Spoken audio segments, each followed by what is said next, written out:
Ladies and gentlemen, welcome to WrestleHorror. Greetings, viewers and listeners. Meat Hook Jim here with another episode of the WrestleHorror podcast. And on this episode, of course, I can't forget my co-host, Donnie Hoover. Hey, everybody. How's it going out there? And we've brought on the wives, the women behind the men. We've got Terry Hoover and Chris Millspaw. Ladies, how are you? Good. How are you guys? Absolutely fabulous. And of course, we can't forget our special guest this episode, independent wrestling star Zoey Skye. Zoey, how are you tonight? I'm fantastic. Thanks for having me. And tonight we're going to turn it over to the ladies for the Women of WrestleHorror. So at this point, ladies, you are in charge of the interview with Zoey. Donnie and I will disappear. Thank you. Do your magic. Boogie, boogie. Hi, everybody. I'm Terry Hoover. I am the co-owner of New Ohio Wrestling with my husband, Donnie. And we have this amazing podcast where we talk about two passions in Chris's life and in our life with wrestling and horror. So I know I met Chris because she trained me on how to be a professional haunt actress. So yeah, scary. And then I'm fortunate enough to now show her the ropes on the professional wrestling. So we have this concept of women in wrestle horror because we think that there needs to be more advice, tips, more information about what our lives consist of in these industries. So that's what we're going with. Chris? Yeah, absolutely. Like I said, I've been doing the haunt side of this industry for, probably 30 some odd years now. So bringing on amazing talent as a professional woman wrestler, Zoey is. She's got the skill. She's got the determination. She has been in this industry, correct me if I'm wrong, but for 12 years. Is that correct? Yes, that is correct. Just over 12 years. Yep. Okay. And from what I've learned, we sort of have the same person in our life. You were not really looking, didn't know how to get into professional wrestling. Your mom came across JT Lightning School up in Cleveland.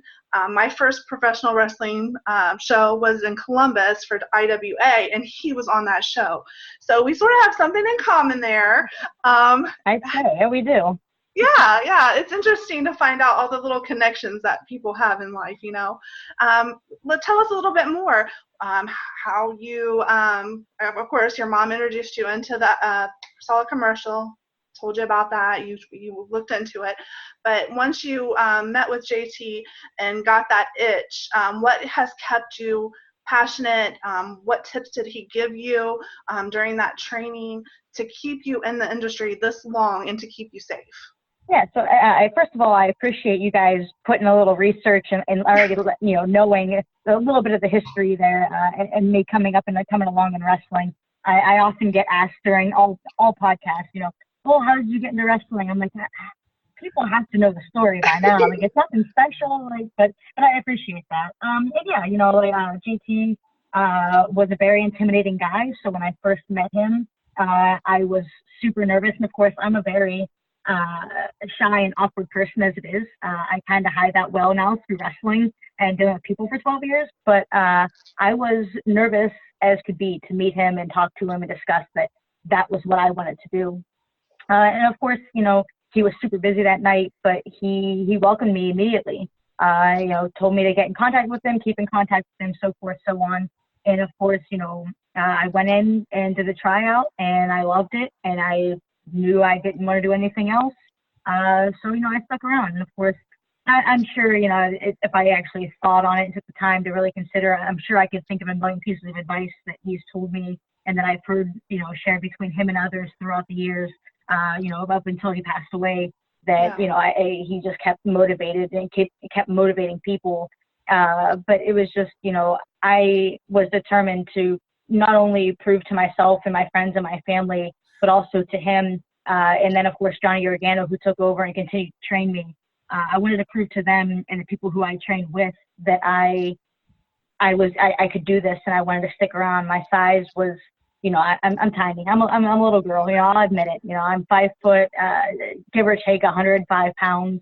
But I had the passion to do it, and I don't want to give up doing it. And of course, with their motivation behind me, that's the intent. I don't plan on quitting this anytime soon. Yeah, because your career is amazing. I mean, just to go with our theme with women in wrestling, you are in different promotions that is an all wrestling with just women, the promotion is, and shows. Tell us a little bit more about some of the promotions that you work with to promote, the empowering women. Sure. It's becoming more and more common.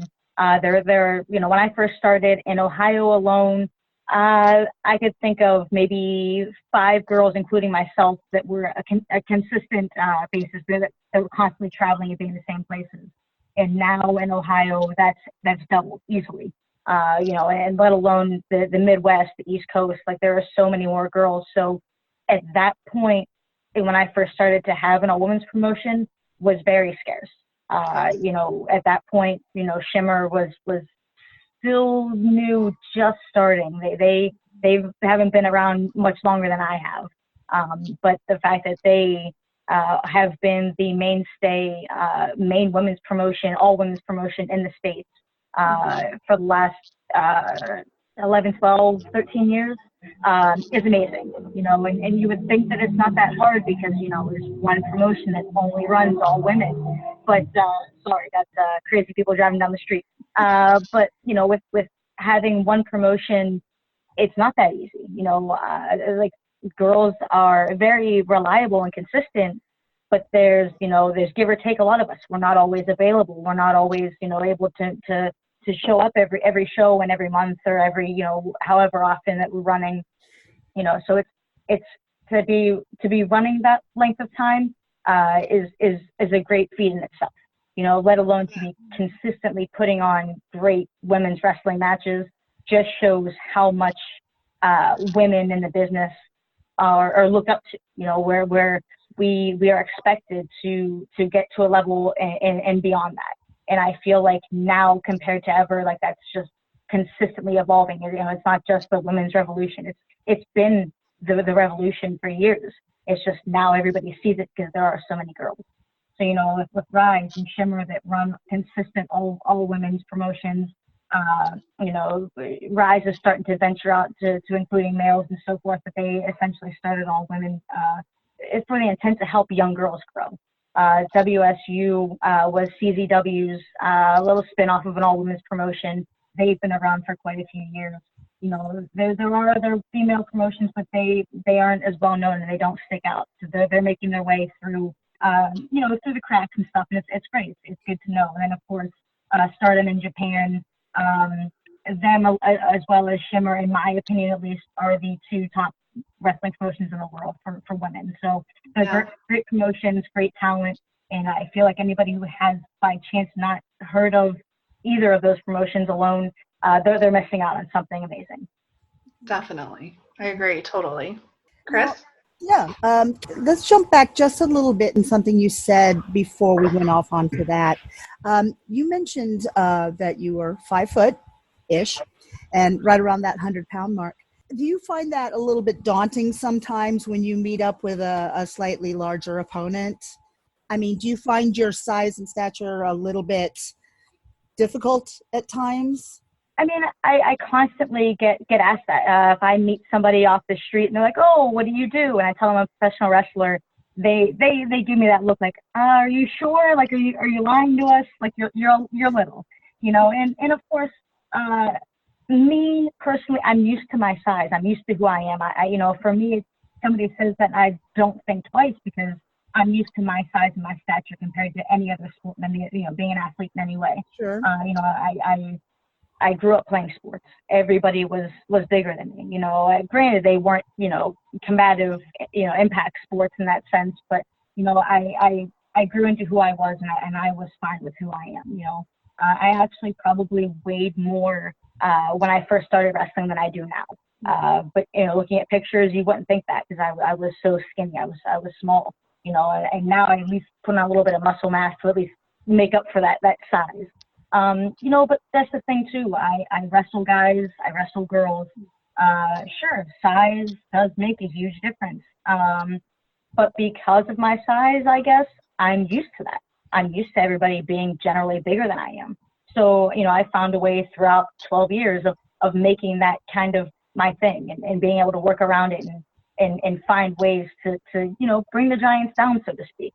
So it definitely hasn't been easy. Of course, I tend to get beat up a lot, but, it's one of those things where, if you're going to do this, you find a way to make that work. And if you can't, then you generally don't last because you're too afraid to wrestle somebody bigger or larger or any size difference. You find a way to make it work. Do you have any encouraging words for future wrestlers of your size? I know several girls it's not even. Sorry. No, you're fine. You're fine. It's very hard to hear you, so I'm sorry if I cut you off. I'll probably try to speak up. I'm trying to speak up. No, it's okay. I think it's partially my phone, but no, it's not even just in wrestling, but for me, coming from the background that I did, my parents were always supportive of everything I did. I had I didn't have a terrible background. I enjoyed the growing up stages that I had, and even into my 20s, and even now, like I enjoy everything that I've had. But I wouldn't have that if I didn't have some kind of confidence in myself. Being 5 foot, 100 pounds, I didn't always have that confidence. But, throughout the years, I realized who I was and who I am. Like I said, I gained that confidence. So it doesn't matter your size or stature, whether you're, that lanky, tall girl that everybody makes fun of because you are tall, or you're, a chubby short. It doesn't make a difference. You do you. You be comfortable with who you are, and you find whatever it is to set goals and reach those goals. And then once you reach those goals, set more and keep going. It's not even just wrestling, it's everything. You can't let somebody else dictate who you are and how you feel about yourself. You need to find a way to bring up yourself and others, and of course always bring up other people, but you bring yourself and others up, and it only helps you evaluate yourself and make yourself something more. Excellent answer. Thank you. Terry? Yeah, I mean, there is a viral video going around of you and Ace where he grabs you by the legs and just slams you. And it was, I just don't know. You definitely, I hate that. I'm like, get up, don't do that to her. So I'm like fighting for you. So that's awesome that you have, that inner strength and power to where you're not afraid to face these, because he's got to be at least 300 pounds. He's huge. And I can't say that I wasn't afraid. I was definitely pretty nervous about that, but the only thing I had going for me was to think of past situations that I was in, at least somewhat similar of a situation. I've wrestled bigger men like Shane Taylor and so forth, before Shane lost a bunch of weight. So I'm like, okay, I've kind of been in this situation before. What do I do to kind of evade the situation and make the best for myself? So, but that's the thing. Ace is a great wrestler. He's been in big places. He's been, all over the country, and I believe he's traveled internationally as well. But it's one of those things where we are also in a business where, we're trying to win matches. We're not trying to kill each other. I'm not saying everybody comes out, without a scrape and a bruise, but we all know that we're coming in to essentially get thrown around, throw each other around, and it's not a harmless sport. So, I'm just grateful that he didn't throw me out of the ring. I managed to stay in the ring. So, It could have been way worse than it was. So I guess in that sense, I'm thankful for Ace in that situation. But thank you for bringing up that video, because I definitely, it's been getting around a little bit, and I'm getting some comments on it for sure. Yeah, you guys, you definitely check it out. It is out there.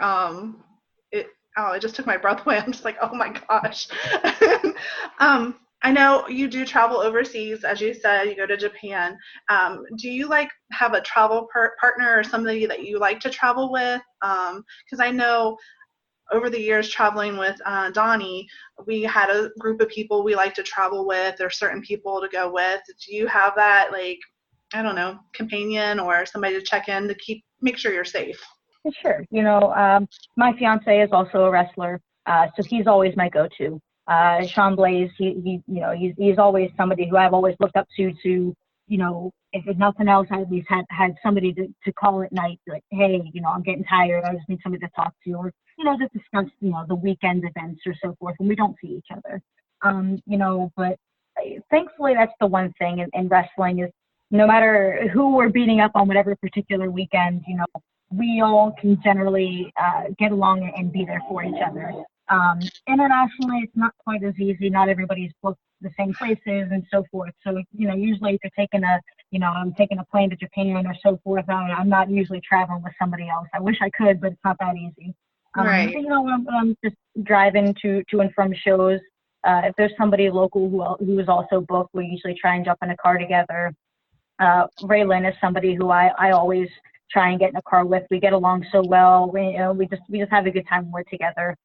Her and Holodead, a lot of the local women around here actually, I'm from Northeast Ohio, so between Pittsburgh, Cleveland, like Akron, Columbus, like there's so many females, at least compared to when I first started, that it's great to have a group that you can get in touch with anybody. Everybody will jump in a car together if the opportunity arises. So, but I also enjoy traveling alone as well. I've always been somebody who enjoys my own company. I don't mind being alone and so forth. As a matter of fact, when I was in Japan last summer, I spent 3 weeks alone. Everybody left and went home. A couple girls got hurt. Nobody's length of tour time was the same. So I spent 3 weeks alone in Japan. Country I had no idea what anybody was saying at any given time. But, I enjoyed that 3 weeks by myself. For most people, they would lose their minds, but I was glad. I would have been fine with somebody else being there, but I had no qualms of being alone. So, for me, as long as I can travel with somebody who I trust and I get along with, I'm fine with it. If I travel alone, I don't mind traveling alone either. Now, my next question is, now I noticed that you were put into this top 50 and top 100 list in Pro Wrestling Illustrated. My question is, how did you feel when you were put in those two lists? That magazine and that list, especially when it comes to the guys, tends to get a lot of back and forth opinions. For me, I was very happy and thankful that I got that, that opportunity to be in that magazine, placed in the top 50, especially, and then of course top 100 with the list of girls that were in there. They list so many of the females that are in NXT and WWE, let alone Impact and Ring of Honor. Girls from Japan and all over the country, let alone to come down to where I got an opportunity to be in that magazine as well. A lot of people downgrade it and say that it means nothing.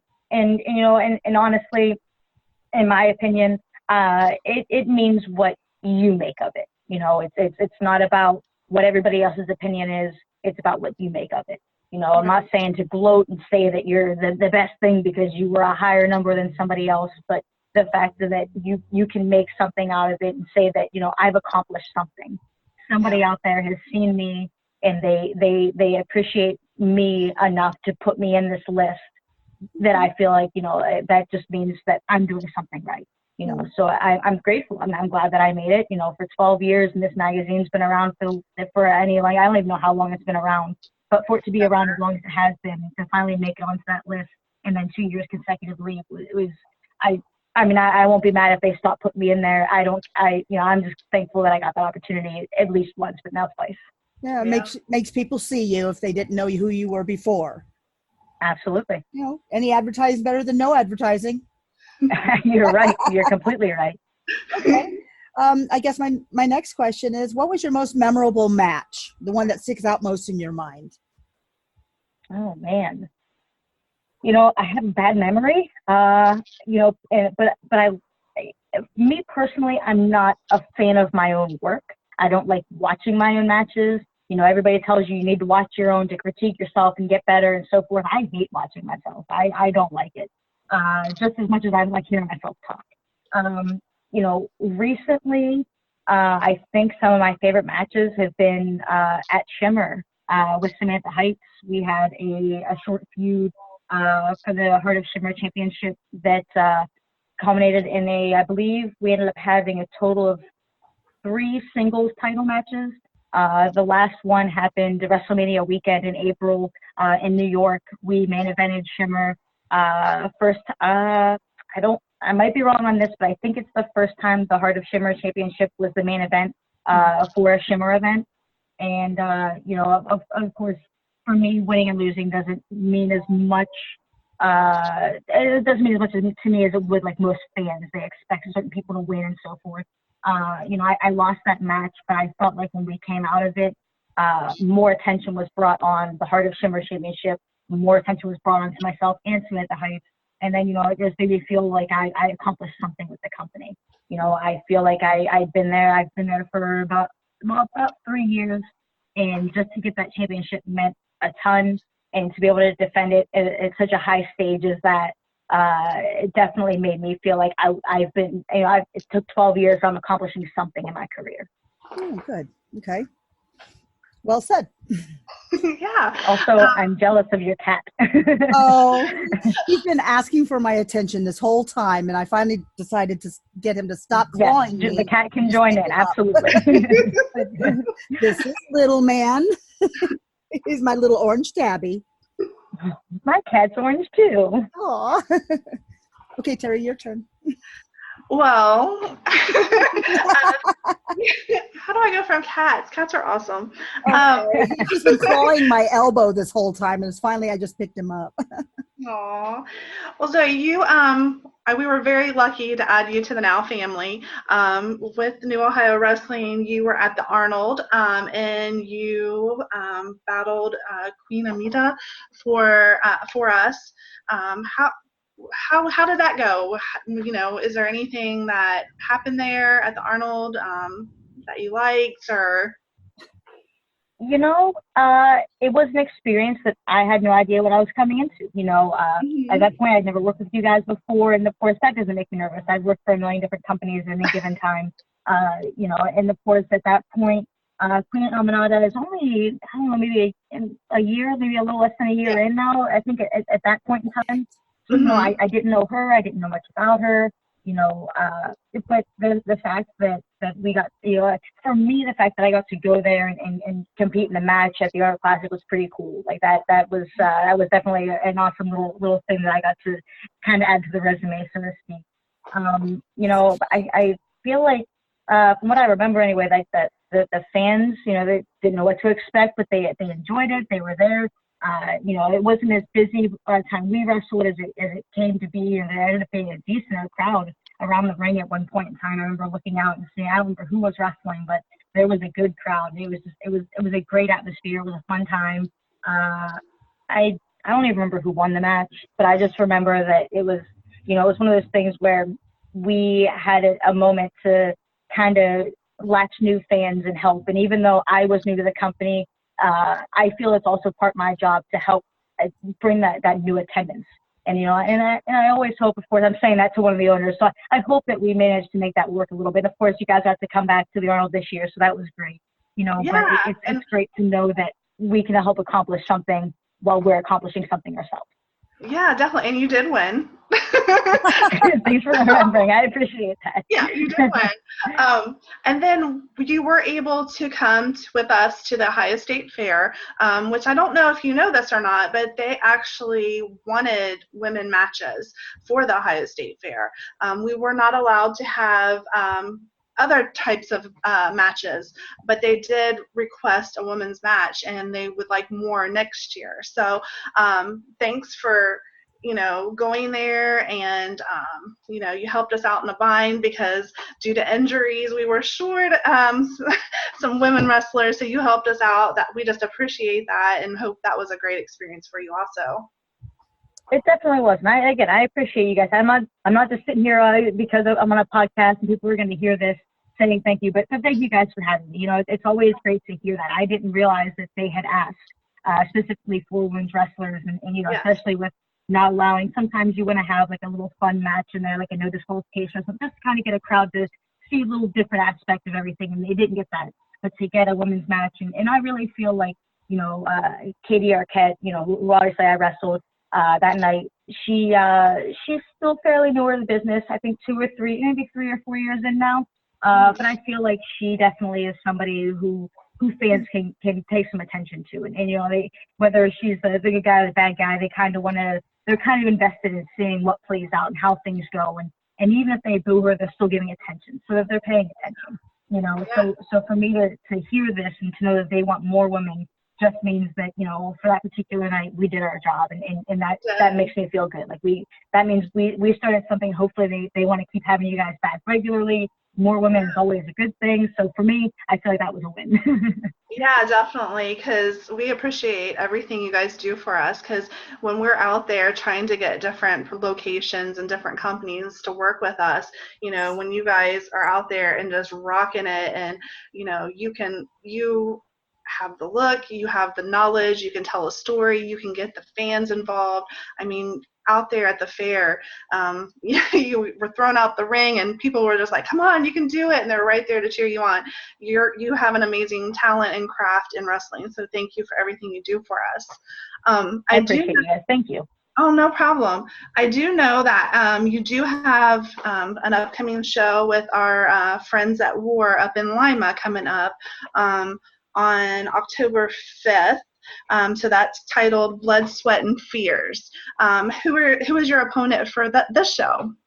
It is my opponent for Palma this show? Star. She's It is Paloma. I just wrestled her there, so I thought that it was somebody different, but it is. Yes. Paloma. I met her, God, probably 6, 7, 8 years ago in Chicago. I believe she is still out of Chicago. You know, she's been wrestling a few years. I don't know if you guys have ever brought her in, but she is a little firecracker. You know, she's got to watch her in Lima. Yeah, she's definitely somebody who I don't see very much. You know, at different shows and so forth. We're you know, everybody. There might be a lot of us, but we don't always end up on the same show. Obviously, I've wrestled for you guys twice in 2 years. You know, there's so many times where different people come in and out. You know, we keep busy. But, you know, I wrestled Paloma for War. The last time I was there, which has been a few months now, you know, she won the match. You know, but I feel like some things have changed, some times have changed, and of course, after this show, I don't want to promote their show too much, you know, we're on the show with somebody else, but after the November show, after the October show is their December all-women show. So yeah. I know her and I will both be in that. So who knows, this might kind of lead into that. I don't know. We'll see what happens. But yeah, I'm definitely looking forward to wrestling for them again as well. Yeah, we love War. You know, we love Tom and Chris. So yeah, they do great things. Hey, Zoey. And talking about different areas that you've been wrestling recently, Jim and my daughter Shelby and I actually went all the way up to the summit and saw you there. Yeah, you know, which is a little bit of I love getting to travel and go different places. And when you said that you guys were going to see me there, I thought it was so crazy. You know, of course, being big fans of just wrestling in general, you know, you guys get a chance to travel around a bit. But it doesn't come very often that I wrestle in the state of Ohio, that I see too many other fans travel throughout Ohio, let alone to travel to another country to go watch it. You know, so I'm sure it was a change of pace from what you see here compared to what you saw there, at least out of me. Crazy. But, you know, you got to see like that whole weekend. I didn't get to stick around for like the whole week.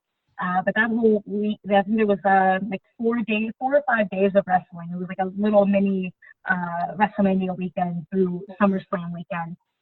But that particular, you know, all-women show presented by Rai Shimmer, Fierce Femme, and Smash Wrestling. It was just a great experience. You know, I could tell you guys enjoyed yourselves, and I could tell that fans were enjoying themselves. So, of course, that dictates to us that we can enjoy ourselves. Things went well. So I had a question about that match, actually. I'm sorry, I've been sick, so my brain's kind of muddled. You wrestled a sudden tag team match against the Sea Stars. Yes. And your sudden partner didn't seem too thrilled. No. So with that particular company, I was initially billed to a singles match. It was supposed to be myself versus Ashley Box, myself versus Domi. And then of course her tag partner was actually who was supposed to wrestle Veda Scott. With the things that transpired, I may or may not have attacked Zoey before the match started, which prompted Ashley to come out, which may have caused Veda to come out, which may have caused the ref just to make the tag match. So initially it wasn't supposed to be a tag match. Veda Scott and I have generally no interaction together unless we're wrestling each other. So I think we were both pretty annoyed that the ref just kind of took it upon himself to make it a tag match, especially when I'm in a little faction with some other girls. I'm with Rosemary and Delilah Doom, who were there that night, but they had matches as well. So for fans who didn't necessarily know all the particular ins and outs of like the initial match, that placements and so forth, that was supposed to be in a singles match, but it just got turned into a tag match. So that's why Veda didn't seem very thrilled, because neither did I. We weren't supposed to be tag partners that night. Well, I'll give you a little secret. I don't know if you've actually watched the video of the summit, but for some reason, my husband adores watching matches that we've already seen over again. So we watched the summit again last night, and we actually listened to the color commentary. And she was on color commentary, and she was just venting just how much she hated the fact that this was turned around on her. And she was just not happy about that. So I was wondering about your feelings during that match, how you were carrying that match, and she really wasn't doing much. That's the thing, I had no reason to put any ill will out there. I actually haven't listened to the show or watched the show back in general. I knew she was going to be doing commentary at some point because she's a good commentator. She's a very good talker. So, she gets that opportunity. They put her in that role. But now hearing that, I guess next Rise Shimmer show, we'll have to see what happens. I guess these things happen, and you can't get too angry about it. But in the same sense, she wasn't wrong. We weren't supposed to be in a tag match. Right. A referee just made the decision, so you kind of have to bite the bullet and just do it. But in the end, if I remember correctly, she lost the match. So. That's probably why she was so mad. She lost. Let's say she was sensitive in the backside. Yeah. She was difficult. She was definitely difficult. Okay. That's it for me. I do notice that you have some amazing t-shirts with some cool graphics. If some of the fans would like to purchase those or an autographed picture, how would they get in contact with you to get those? Of course, I didn't come prepared with my business card next to me. So I do all of my merch sales online. I have t-shirts. I don't know how well you can see them. I'm wearing it. It is t-shirt. so cool. We have I also have some Paradise Lost t-shirts. I have, which is my faction with Rosemary, Melanie Cruz, and Delilah Doom. I have pictures. I have pins. I actually, of course, they're not right next to me. I just got brand new shaker cups and stickers. So for those who work out and are in that fad, I have some shaker cups. All of that stuff is available through me at a merch table, at a local show, or through online, through Facebook, Twitter, Instagram. My Facebook and Instagram, I believe, are Zoey Skye Pro, and my Twitter is Zoey Skye Official. Just hit me up, send me a message, comment on one of the, posts what I make about, merch. I will gladly get that figured out. So I appreciate you helping me throw that out there. Yeah, no problem. And if somebody would like to book you, I know you're very highly sought after, but if you do have an opening date, how would they contact you? Yeah, I always am willing to try and work dates out. Same way, any social media platform, or email at Zoey_Skye@yahoo.com. So again, thank you. However they want to contact me to help, I'll take the bookings all I can. Okay. Well, I'm gonna chime in here for a second, Zoey, and ask you what kind of advice you would have for young ladies that are getting ready to get trained. My daughter is planning to train with Cody Hawk here in the near future. Well, generally, I find a reliable, good training school to go to, but clearly she's already done that. You guys kind of have that little bit of helping hand. Not everybody has that.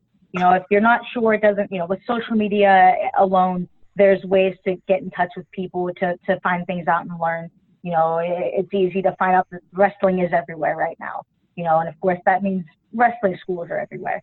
If you're not sure, just ask. Somebody will send you in the right direction. If you're not sure, once you go and start training, that you're getting the proper training, ask. Somebody will help you and get you there. Again, we can always use more females. We can always use more males too. But more people in this business. While people think that it takes away from other wrestlers, there are so many promotions out there. People can get work anywhere. So you have to start somewhere. Why not start with a proper training school? Keep your ears open. I've always been leaned on mouth shut, ears and eyes open. But I was also military, so I was always told to keep my mouth shut. So you have to pay attention to what's going on. And if you're not sure, it never hurts to ask questions. Always ask questions. Take notebooks, keep notes, find a good, reliable school, and just set goals and reach those goals. Fair enough. Excellent advice. Anybody else? I want to step in. I just want to step in and just remind you about March 7th and 8th at the Arnold, and the fair July 31st, August 1st. So if you have any of those dates open, let us know and we'll get you in there. So what you're saying is get to my calendar and get back with you. Pretty much, yeah. Well, with that being said, Zoey, thank you for coming on to the WrestleHorror podcast. Of course, nobody asked you if you liked any horror movies or anything. Oh boy, we'll save that for another time. Let's do it again. Yes, okay. Absolutely. Thank you for coming on to the show and chatting with our women of WrestleHorror. It was fun. It was. And Donnie and I just had to sit back and listen. That's for a change. We had the easy part. Yeah. So well, I appreciate you guys for having me, and like I said, we'll definitely have to do it again. I definitely had fun. This is always an easy interview talking to any of you guys. So thank you. Oh, thanks. Thank you. Thank you, and have a great time, and we'll catch up with you soon. Absolutely. Great. Thank you. Thanks. Make sure you follow us on all of our social media outlets: Facebook.com/WrestleHorror, Instagram @WrestleHorror, Twitter @WrestleHorror, on our YouTube channel, the WrestleHorror channel. Also, you can find us at www.wrestlehorror.com.